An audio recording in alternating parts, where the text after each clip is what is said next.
je vais proposer un enseignement sur ce jeune saint, Carlo Acutis, que le pape Léon XIV va canoniser dans quelques jours, quelques semaines, le 7 septembre.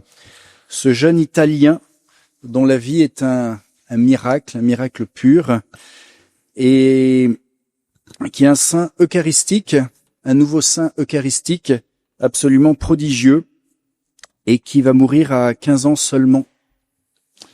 Il s'illustre dans cette grande lignée des Tarsissus, Saint Imelda, et combien de jeunes ont été saisis par la grâce de l'Eucharistie et ont voulu imiter par toute leur vie cette vie de Jésus dans l'Eucharistie, et puis ont offert leur vie en hostie vivante, sacrifiée, voilà, pour le salut du monde. Alors Carlo Acutis, pour utiliser un mot moderne, est un vrai influenceur.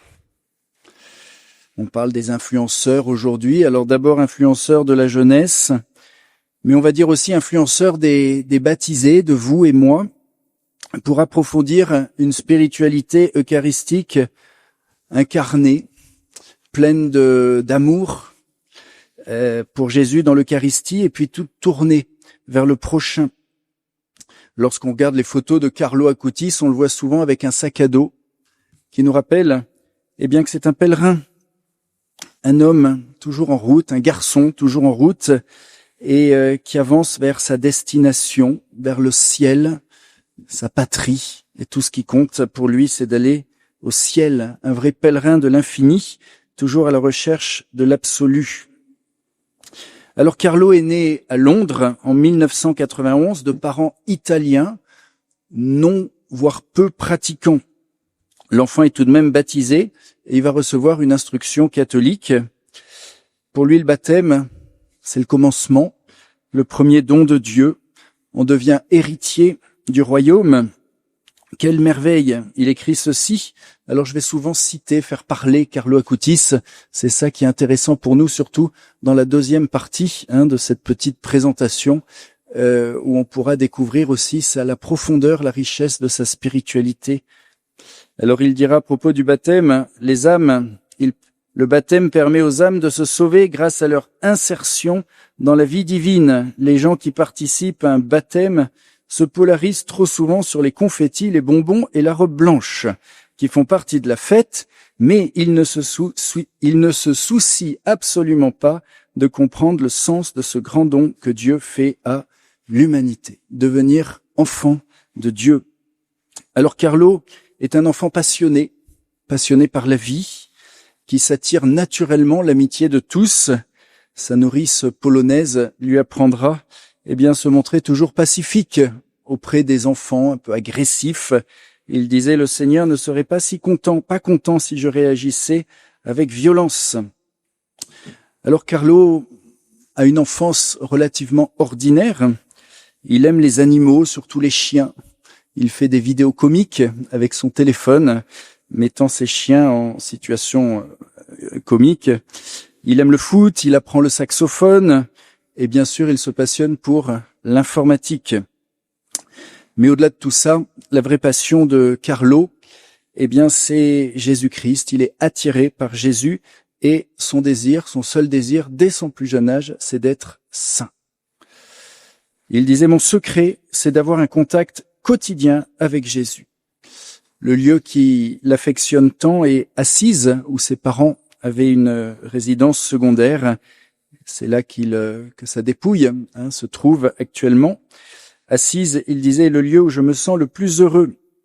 Il aime, il découvre la grâce de Saint François d'Assise, qui était un grand saint eucharistique, et bien sûr avec une charité toute concrète vers les plus pauvres. À 7 ans, Carlo Acutis fait sa première communion, et désormais il s'engagera à aller tous les jours à la messe. Et plusieurs anecdotes disaient que lorsque ses parents projetaient partir en vacances quelque part, la première chose qu'ils demandaient, est-ce que je pourrais avoir la messe tous les jours? Ça devait être assez agaçant pour les parents qui étaient peu pratiquants, d'avoir cette contrainte pour fixer leurs vacances. Alors Carlo était pris de l'Eucharistie, Une petite anecdote intéressante, sa maman, le premier cadeau qu'elle lui a fait, c'était un petit agneau blanc. Et le jour de sa première communion, en allant à l'église, eh bien, il y a un petit agneau qui sort, qui passe devant la voiture. Certainement, cet agneau qu'il croise étrangement est comme un présage de ce qui doit arriver pour lui, symbole de cette vie offerte, une hostie vivante offerte, hostie silencieuse. Alors Carlo reçoit ce qu'on appelle une grâce d'attrait.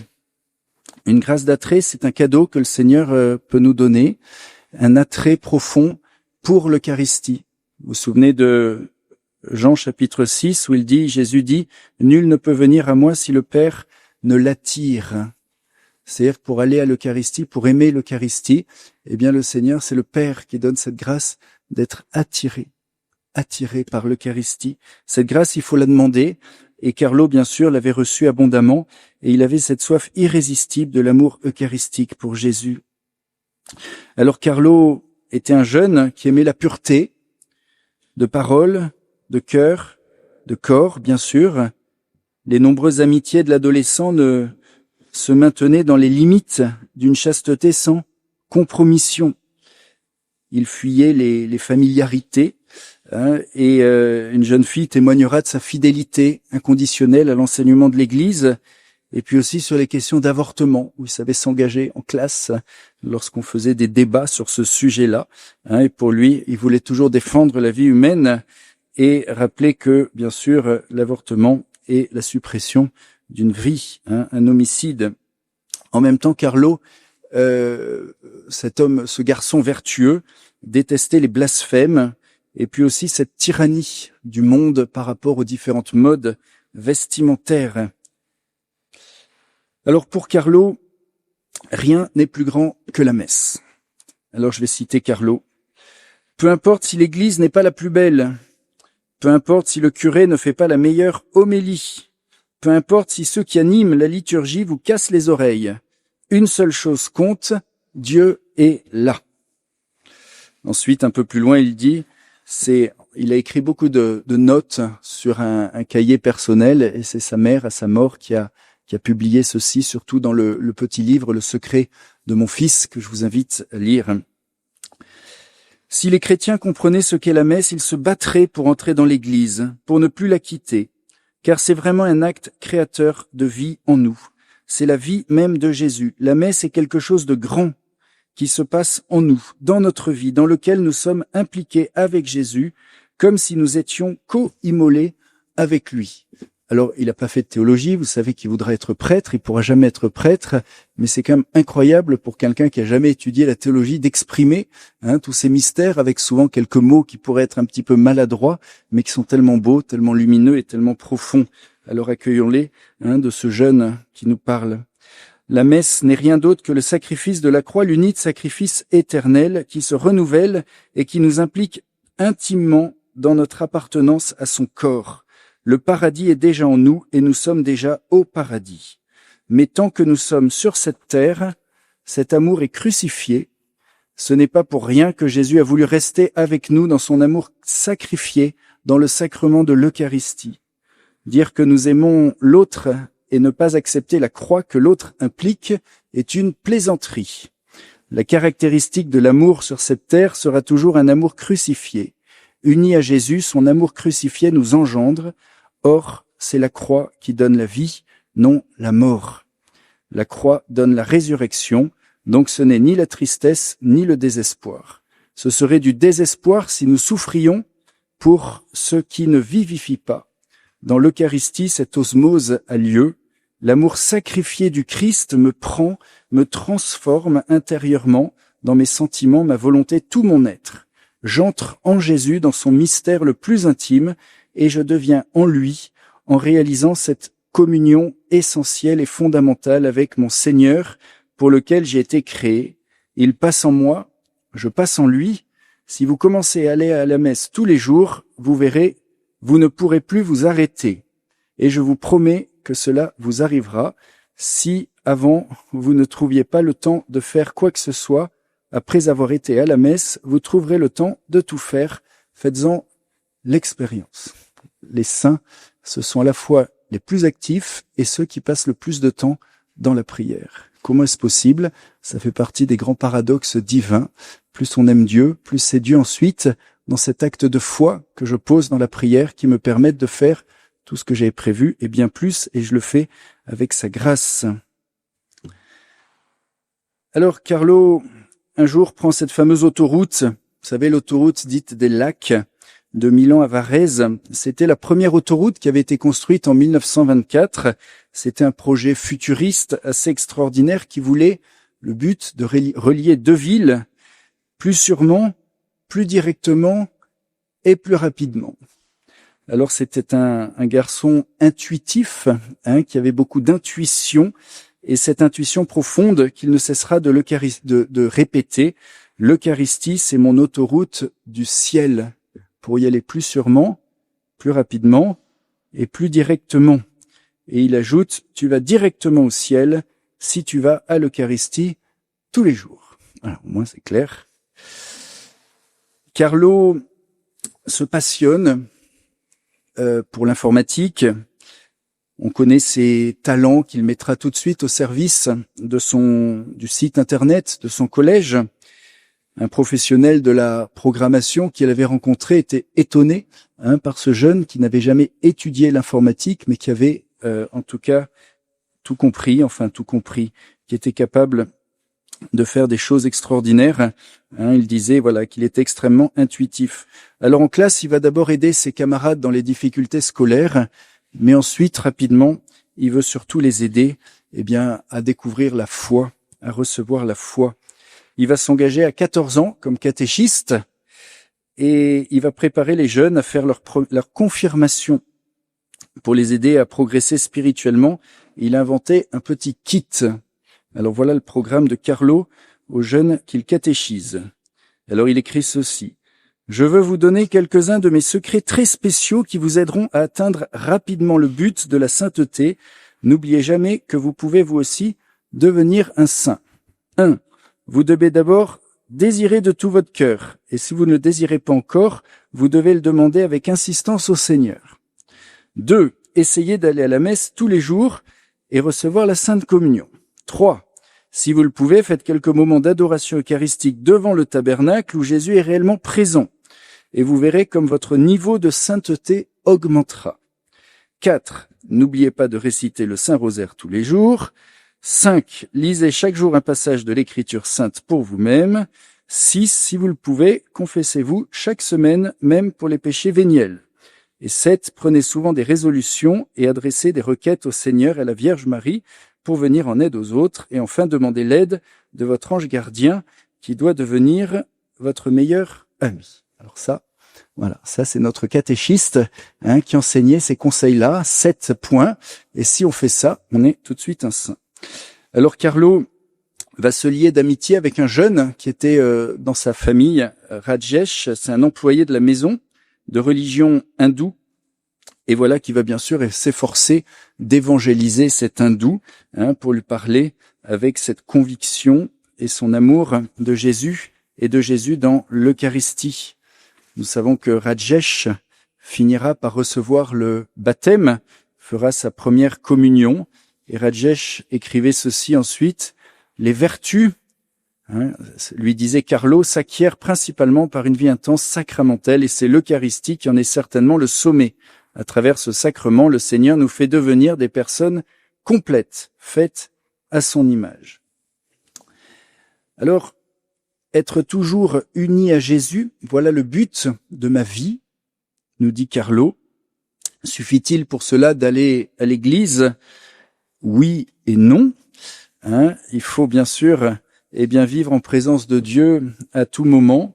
Carlo va s'instruire, lire la vie des grands saints et découvrir la place centrale qu'avait la prière dans la vie de tous les saints. Il découvre que l'Eucharistie est le sacrement de l'amour et il nous dit nous pouvons vivre parfois dans notre prière une telle communion avec Dieu qu'il faut rechercher et chérir ces temps de grâce.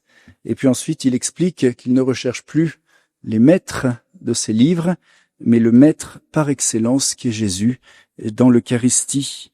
Et nous sommes appelés bien sûr aussi à nous nourrir, à nous laisser guider par ces grands maîtres spirituels, sachant que le vrai maître, le vrai éducateur, c'est notre Seigneur Jésus vivant dans la Sainte Hostie. Carlo écrit, le blé devient la farine devient du pain, et ce pain devient cette espèce ou apparence nécessaire à la Sainte Eucharistie. Lorsque Jésus parle du grain de blé, il pense à lui-même en tant que pain consacré et transsubstantié. Et à nous, comme à des personnes qui vivent de ce pain, existent de ce pain et se portent avec ce pain dans l'éternité. Il découvre le miracle de l'anciano qui va le toucher particulièrement dans ce village des Abruzzes en Italie.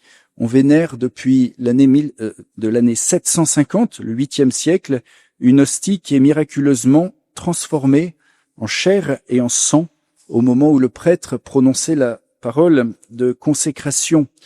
Vous savez que ce miracle eucharistique a été analysé par plusieurs spécialistes et en 1970, la chair s'est avérée être un tissu de myocarde, tissu du cœur humain, et le sang qui semble frais de groupe AB.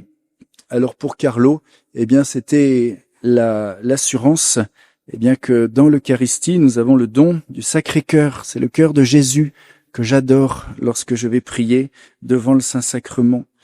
Alors à partir de ce moment-là, il va essayer de trouver des moyens pour parler de la présence réelle, ce qu'on appelle cette fameuse transsubstantiation, ce mot un peu difficile à déjà prononcer, à comprendre encore plus, où on veut à la fois associer deux réalités qui semblent s'opposer. D'un côté, Jésus a pris du pain, il a dit « Ceci est mon corps », Jésus ne ment pas, donc nous avons vraiment le corps du Christ, mais de l'autre côté, lorsque je mange cette hostie, ça a le goût de pain.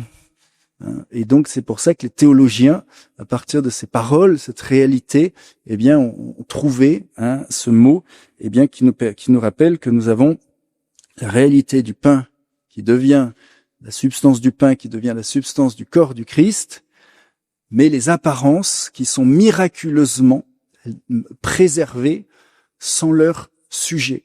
Il n'y a plus le sujet du pain, mais c'est le sujet du corps du Christ sous les apparences du pain, et avec tous les autres prodiges, miracles dans l'Eucharistie à chaque messe. Alors Carlo va recevoir une autre inspiration. Un jour, avec ses parents, en 2002, il visite les expositions magnifiques de Rimini sur les voitures de course italiennes, les bolides. Et devant la beauté de ces panneaux, il se dit, il faut faire la même chose, des panneaux aussi beaux, mais non pas pour montrer le génie humain, on va dire, pour faire des voitures, mais pour montrer le vrai miracle de Dieu parmi nous, la présence de Jésus dans l'Eucharistie. Et alors il va déployer à partir de ce moment-là une énergie absolument considérable pour découvrir tous les lieux où il y a eu des miracles, des prodiges eucharistiques qui ont été authentifiés, reconnus par les évêques. Et il se lance dans ce travail de cette exposition eucharistique. Il ne pourra pas la terminer, ça sera terminé ensuite, et ensuite ça sera traduit dans je ne sais combien de langues. Juste en France, cette exposition des miracles eucharistiques a parcouru au moins 500 paroisses. Quelle fécondité! Alors pour Carlo, ce qui comptait, c'était de rester des originaux, non pas des photocopies. Je vous relis ce passage que vous avez dû entendre certainement. La véritable originalité consiste à revenir à l'origine qui est Dieu. La création se poursuit sans cesse par la médiation de l'homme. L'homme ne crée pas, mais il découvre et part de cette découverte. Ceux qui s'appuient sur les lois de la nature pour créer des nouvelles œuvres collaborent avec le Créateur. Ceux qui copient ne collaborent pas. C'est pourquoi l'originalité consiste à revenir à l'origine. Et ensuite, tous les hommes naissent comme des originaux, mais beaucoup meurent comme des photocopies. Voilà. C'était le pape François qui reprenait cette citation dans sa première encyclique, La joie de l'Évangile. Alors Carlo va passer de plus en plus de temps en silence dans les églises pour adorer Dieu. Il disait, sous le soleil, on finit par bronzer. Sous le regard de Jésus Eucharistie, on devient saint. Autant Carlo c'est prendre le temps pour contempler la beauté. Il aimait tant les grandes randonnées dans la nature. Autant il dit qu'il ne faut pas se tromper. S'il y a dans la nature une présence d'immensité de Dieu, il n'est pas présent dans un arbre ou dans une montagne, mais on rencontre Dieu en adorant une présence personnelle, aimante, et c'est dans la Sainte Hostie. C'est beau.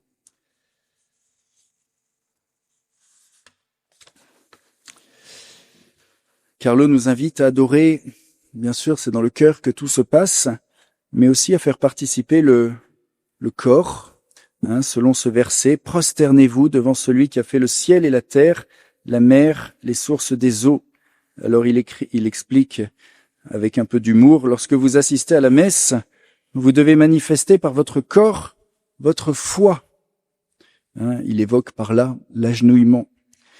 Si je me mets à rire, si je mange un chewing-gum que je retire de ma bouche juste avant de communier, ou si je m'agite sur ma chaise, je ne me prépare pas à participer pleinement à la messe en dirigeant mon cœur vers Dieu.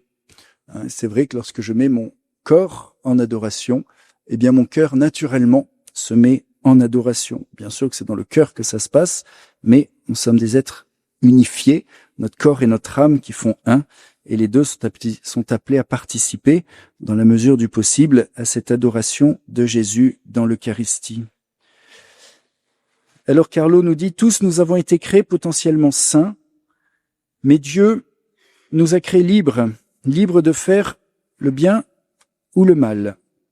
Et moi, je veux suivre l'exemple du disciple Jean, le disciple bien-aimé. Alors, il y a beaucoup de méditations sur le disciple Jean.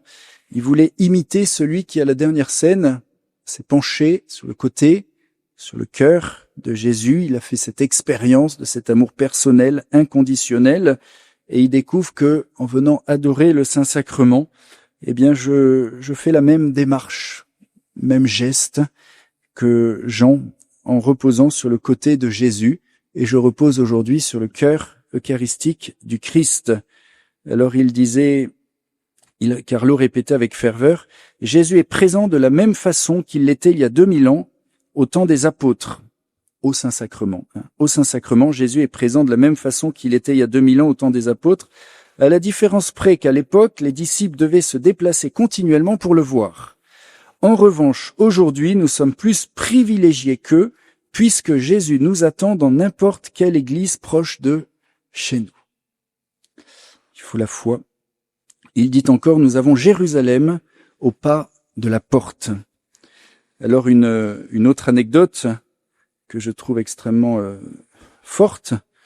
Un jour, son père lui propose de faire un pèlerinage extraordinaire en Terre Sainte pour aller marcher là où Jésus a marché, vivre là où Jésus a vécu. Alors lui, Carlo, bien sûr, comme tous les jeunes, il aimait beaucoup voyager. Mais voilà que le fils répond à son père, « Papa, je préfère rester à Milan quand je pense que Jésus sera ici présent. Pourquoi aller voir là où Jésus était il y a 2000 ans, alors qu'il est maintenant ici ?»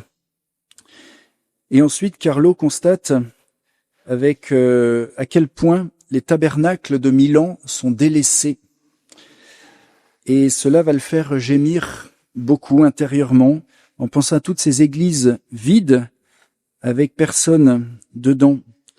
Il préfère l'idée plutôt d'aller en pèlerinage dans chaque église de sa ville, aller visiter tous les tabernacles abandonnés de Milan, plutôt que d'aller en Terre Sainte. Le fait qu'on soit prêt à faire des kilomètres pour voyager, alors qu'on n'est pas prêt à faire quelques mètres pour aller prier Jésus dans la Sainte Hostie, le blesse profondément. Et c'est pour cela que chaque fois qu'il voyagera, la première démarche qu'il fait, c'est de chercher une église pour aller saluer le Seigneur et prier quelques minutes à ses pieds. Alors Carlo Acutis garde toujours à l'esprit les 4 fins dernières. Vous aurez un enseignement sur ce sujet-là. La mort, le jugement, l'enfer, le paradis, les réalités ultimes de la vie de tout homme. Alors ses amis le traitent parfois d'être un peu excessif, voire bigot, avec toutes ses dévotions, son chapelet, ses visites dans les églises. Mais lui est scandalisé de rencontrer des prêtres qui ne croient pas à l'existence de l'enfer ni du purgatoire. Alors il dit, si vraiment les âmes courent le risque de se damner, comme en effet tant de saints en ont témoigné et comme l'ont confirmé les apparitions de Fatima, alors il avait été bouleversé par la découverte du message de l'ange et de la Vierge de Fatima. Je me demande pourquoi aujourd'hui on ne parle presque jamais de l'enfer, parce que c'est une chose tellement terrible et épouvantable que j'en suis effrayé, rien que d'y penser. L'unique chose que nous devrions vraiment craindre est le péché. Alors il se confesse régulièrement et il invite ses amis à en faire de même. Il donne cette belle image. Il dit, pour s'envoler vers les hauteurs, la montgolfière a besoin de lâcher du lest. Tout de même, tout comme l'âme, pour s'élever vers le ciel, a besoin d'enlever même les plus petits poids que sont les péchés véniels. Alors un jour, il découvre que l'objet liturgique que l'on place, ce petit promontoire que l'on passe sous l'ostensoir, exposer le Saint-Sacrement toute la nuit et longtemps, s'appelle le tabor, un tabor. Alors Carlo va méditer beaucoup le passage de la transfiguration sur le mont Tabor, où Pierre, devant cette présence lumineuse, avec un éclat de la divinité du Christ, veut monter 3 tentes pour rester proche de son Seigneur et contempler cette gloire. Alors Carlo comprend que la gloire, c'est pour le ciel. Aujourd'hui, tout est caché dans l'Eucharistie, mais sa vie, pour lui, c'est d'être sur le Tabor, c'est-à-dire à côté du Seigneur, qui est présent, qui peut manifester ses consolations, sa lumière, mais qui en même temps reste caché ici-bas. Alors Carlo comprend que le vrai ostensoir, c'est notre cœur, c'est là que le Seigneur veut être adoré par notre cœur, et que les cœurs des hommes n'étaient pas toujours des ostensoirs de pierres précieuses.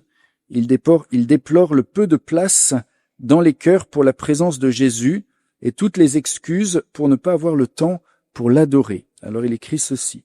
Jésus s'est fait homme en prenant chair d'une jeune femme de 15 ans, à peine. Et c'est elle qu'il a choisi pour être sa mère, de même qu'il a choisi un pauvre charpentier comme père adoptif.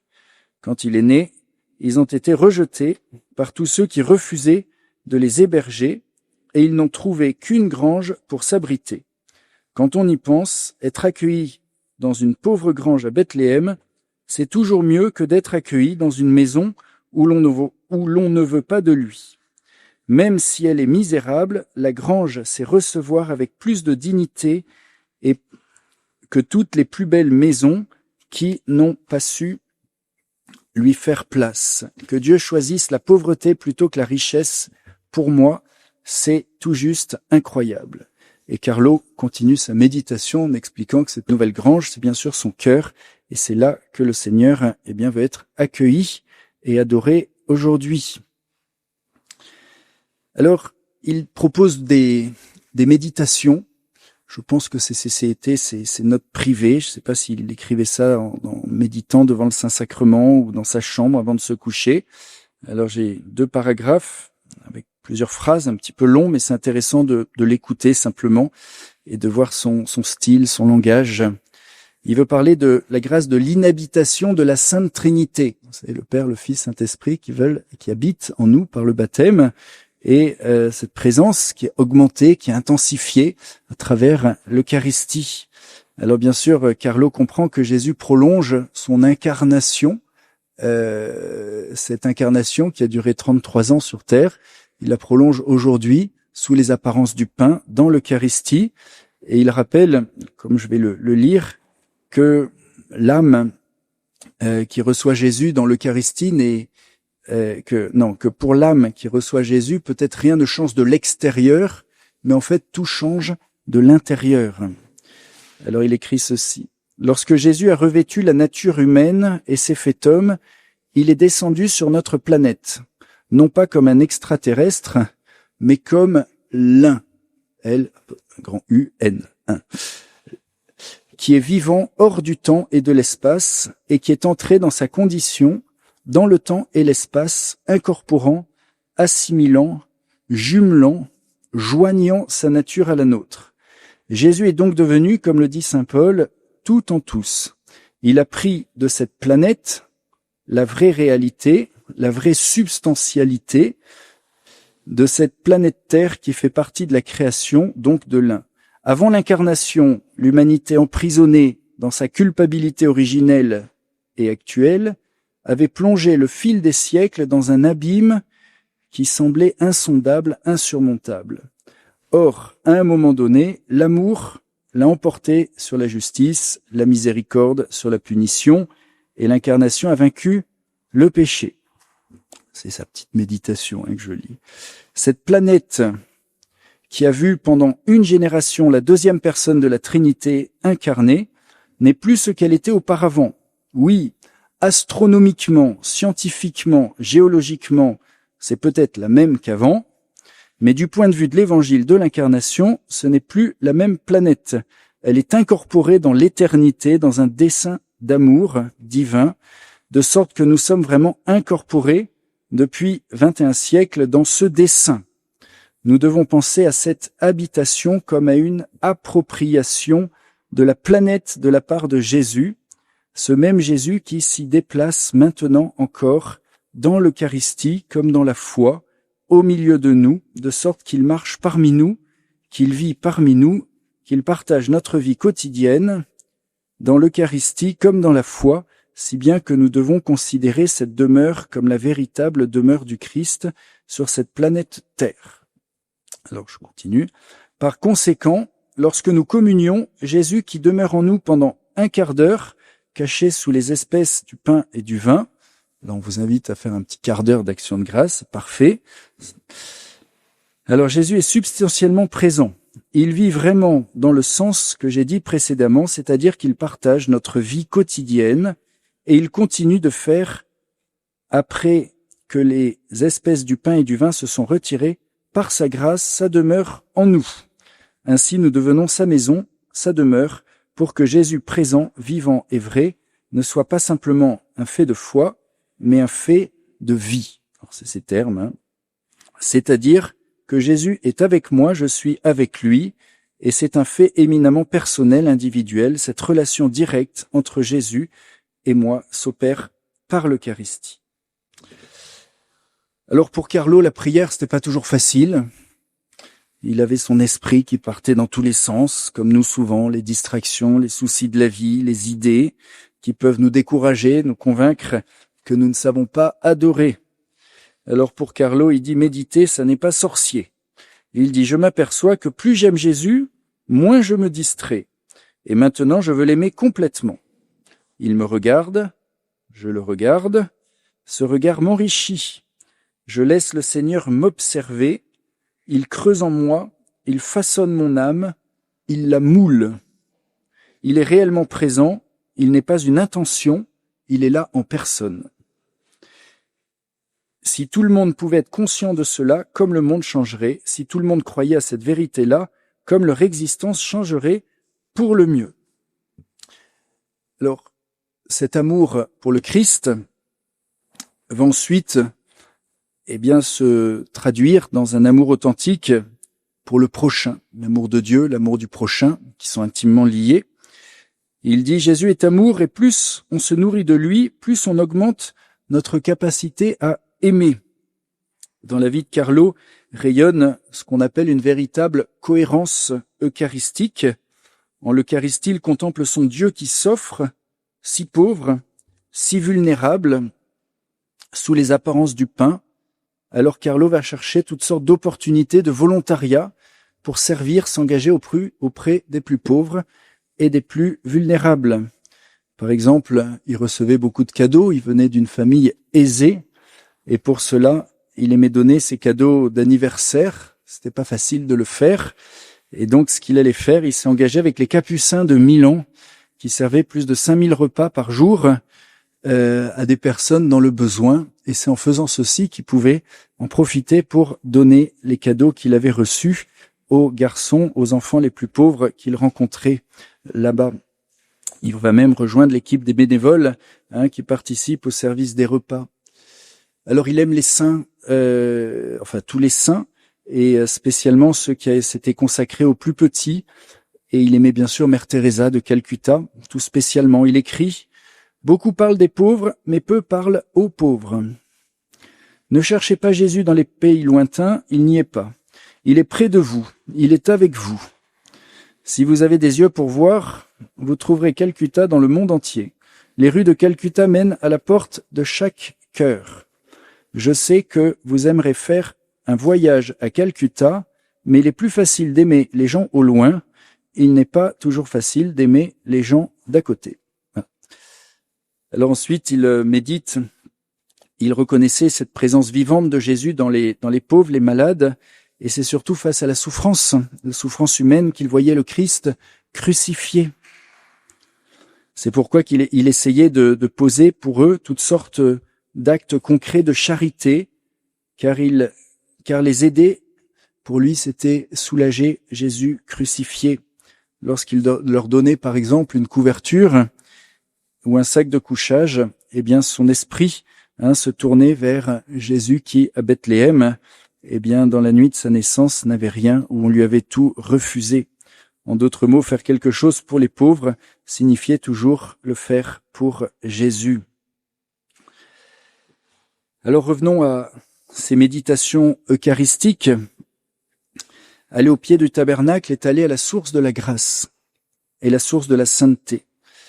Alors il écrit ceci, il parlait souvent des tabernacles abandonnés. Il dit, le tabernacle est synonyme de berceau de la grâce. Dans le tabernacle et à partir du tabernacle, la présence divine substantielle et fondatrice agit. Il est absolument impossible de ne pas en tenir compte. Elle est là depuis plus de 20 siècles. Elle est proche. Dans le tabernacle, il y a la vie, il y a l'être, il y a l'éternité, il y a l'infini. C'est un monde à part entière. C'est notre nouvelle planète. C'est une nouvelle étoile. Les textes géographiques et historiques doivent la mentionner. Le tabernacle doit devenir la maison de tous, le domicile de tous, le lieu de rencontre des personnes, le point de référence, le paramètre, l'unité, la mesure. L'adoration doit être approfondie, il faut la rendre plus personnelle, nous devons rendre grâce pour ce cadeau. Remercier, c'est reconnaître le bienfait, c'est se savoir et se sentir bénéficiaire de la grâce. Rendre grâce, remercier, goûter les dons de Dieu. Le tabernacle est l'un des plus grands cadeaux de Dieu. Le tabernacle est le lieu de l'action de grâce. Ici, Jésus rend grâce, il rend grâce au Père, il rend grâce au Saint-Esprit, il rend grâce pour l'Église, il prie pour nous. Il rend grâce pour chaque personne, il rend grâce pour moi, pour toi, pour lui, pour elle, pour eux. Des effluves d'action de grâce sortent du tabernacle, mais aussi la propitiation, la passion continue, le pardon doit être mérité en notre nom. Le tabernacle lève ses bras vers le ciel. Voilà, on peut dire en d'autres mots que Jésus continue sa mission de sauveur dans l'Eucharistie, au tabernacle. Il continue d'intercéder, de prier, de sauver, d'obtenir les grâces du Père pour notre terre. Alors la dernière méditation que je trouve très belle de Carlo, on va dire il se lâche un peu, une intuition mystique extraordinaire qui existait déjà, qui avait déjà été formulée par Saint Pierre Julien Aymar et d'autres saints. Pour lui, la société renaîtra lorsqu'elle sera restaurée dans le feu de l'amour eucharistique. Et alors il va faire une analogie entre l'Internet, qui crée des connexions entre les gens, avec un flux, des informations, et l'Eucharistie, eh bien, qui est le cœur des liens de charité et qui nous met les uns unis aux autres, d'abord unis à Dieu et unis les uns avec les autres et par lequel la vie divine se communique. Alors il a sa réflexion amusante, je vais vous la lire. L'histoire des tabernacles est l'histoire du salut, qui depuis plus de 2 millénaires, de manière non sanglante, se rejoue à chaque seconde sur toute la planète. Ils l'ont accompagné, ils l'ont suivi, ils l'ont marqué. Chaque tabernacle a sa propre chronique, son propre récit, sa propre histoire. Et pas la plus simple. Chaque fois qu'un tabernacle est installé, cela signifie qu'une église ou une chapelle a été bâtie. Depuis plus de 20 siècles, d'année en année, on assiste à une admirable prolifération de tabernacles. Si vous pouviez au moins, continent par continent, faire une carte avec des ampoules électriques, vous en verriez des millions allumés. L'Eucharistie doit être dans le monde et se mêler à tous ceux qui y vivent. Il doit être libéré, il doit être, alors le monde, il doit être purifié, il doit être humanisé par l'Eucharistie. Il ne s'agit pas là d'un discours étrange et obscur, il s'agit de réhumaniser, reciviliser, réintégrer. La présence vivante et vitale de l'Eucharistie peut à coup sûr servir cet objectif. Nous devons essayer de diffuser l'idée du culte. Il existe un risque sérieux que ce qui fait notre originalité, notre exclusivité, soit englouti par l'aplanissement culturel. Étonnant pour un jeune, il a 15 ans, c'est pas un théologien qui a fait la théologie, c'est un jeune qui a reçu des informations, qui a écouté des homélies, qui a lu un peu et qui a déjà cette profondeur théologique. Tout cela doit être eucharistié. Il parle de la culture. Cela ne semble pas utopique. Oui, c'est gigantesque, mais ce n'est pas impossible. Si l'Eucharistie réussit à entrer dans ce monde, à s'avancer, à y faire son chemin, à investir ce monde, c'est fait. C'est la victoire. C'est le nouvel ère. Un bouton, un geste, un doigt, vous êtes en contact avec le monde de la petite et la grande industrie. C'est avec l'Internet et tout ça, en pianotant. Le téléphone, la radio, la télévision, l'ordinateur, Internet sont chez vous 24 heures sur 24. Si nous sommes eucharistiés, nous prenons notre envol. Un vol internetnique. Un vol intercontinental et cosmique.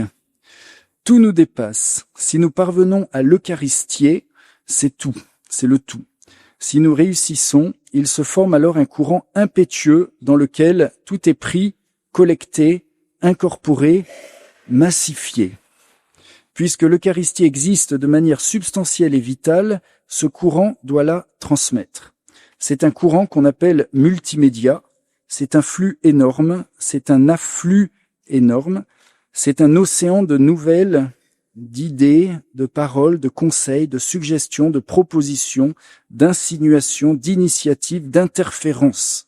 Toutes les grâces eucharistiques. Et nous y sommes jusqu'au cou. Nous risquons d'être submergés. C'est un ogre vorace.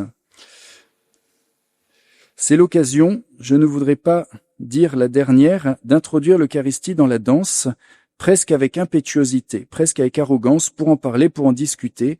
Confinée comme elle l'est, et comme elle l'est dans les tabernacles, elle risque d'être emprisonnée en vie. Fermée, verrouillée, blindée, le Tout-Puissant, à l'intérieur, en secret, l'omniscient, là, l'être, voilà, l'essentiel, là, l'unique, là, la Trinité, là-bas, le paradis, là, 24 heures sur 24, sans pause, sans libération, sans repos, sans rien, l'infini dans le fini d'une boîte, l'infini dans le fini d'un récipient, l'infini dans le fini d'un intérieur. Alors c'est ces petites méditations qu'il devait écrire pour lui le soir avant de se coucher, mais je trouve que si on creuse un peu compliqué, parce que c'est un peu obscur et mélangé, mais c'est absolument génial, toutes ces intuitions profondes.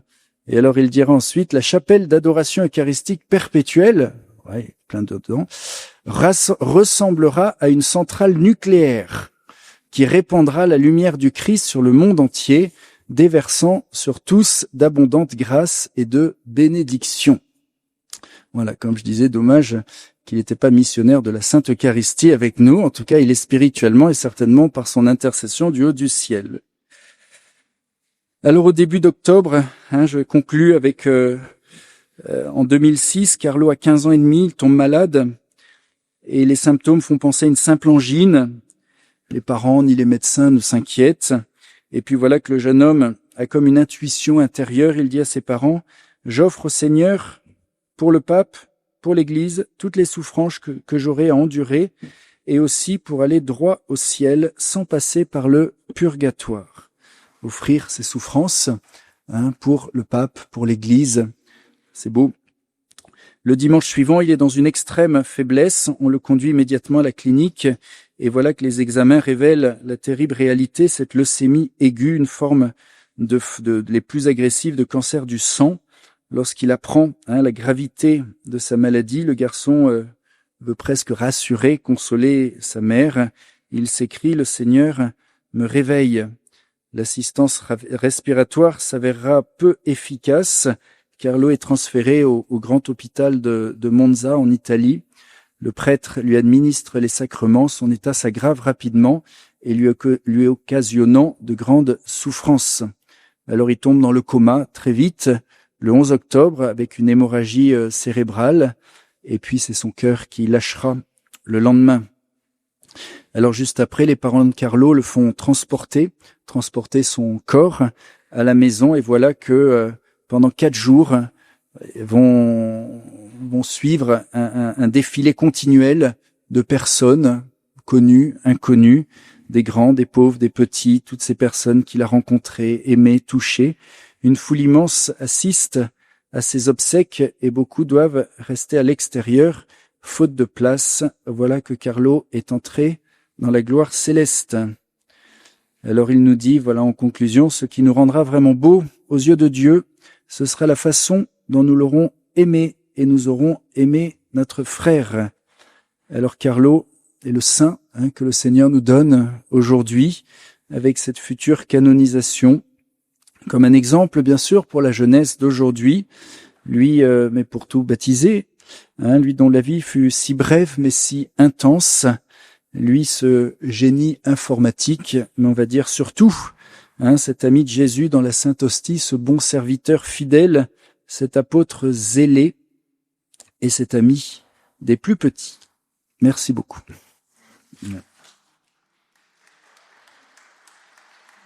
On peut dire, voilà, Saint Carlo, priez pour nous, Saint Carlo, priez pour nous, et Saint Carlo, voilà, il aurait dû être canonisé, vous savez, par le pape François, mais qui est décédé juste avant.